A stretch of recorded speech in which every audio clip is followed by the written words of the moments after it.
It's the beginning of January 2026, and I decided this was the perfect time to start on an early Christmas gift, homemade vanilla extract. I'm using a total of 60 beans. This is the brand I chose, and I also bought an extra 10 that aren't shown on camera.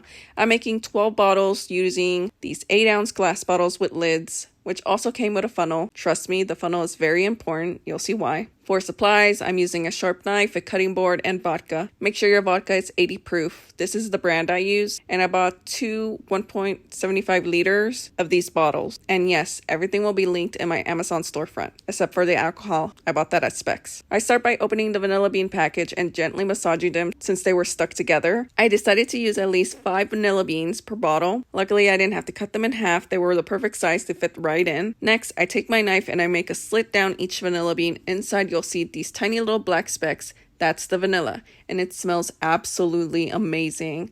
This is something I wanted to do last Christmas, but I started too late, so this year I planned ahead. From what I read, vanilla extract can be ready to use in about 8 weeks, so people wait 6 months, but I'm gonna let mine sit out for a full year.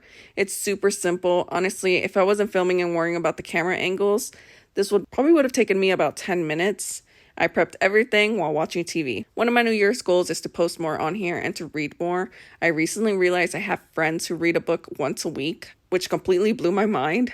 My sister lent me the book, The Housemaid, and I finished it in just 2 days. I couldn't believe it. It was so good. We're gonna go watch the movie right after I'm done editing this, so I'm pretty excited about that. I also want to learn a third language, so French is officially on my list. Of course, I'm also focusing on eating healthier, exercising, and living more in the moment.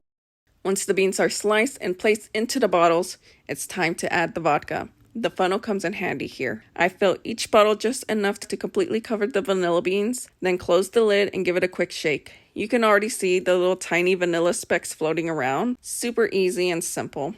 The total cost came out to be $111 with 82 cents for 12 8-ounce bottles, which is roughly $9.30 per bottle. I stored everything back in the box the bottles came in, and I'll be shaking them once a week. By December, they should be more than ready to use. I also wanted to show you what they look like the next morning. Happy New Year, and I hope this gives someone a head start on making homemade vanilla extract this year.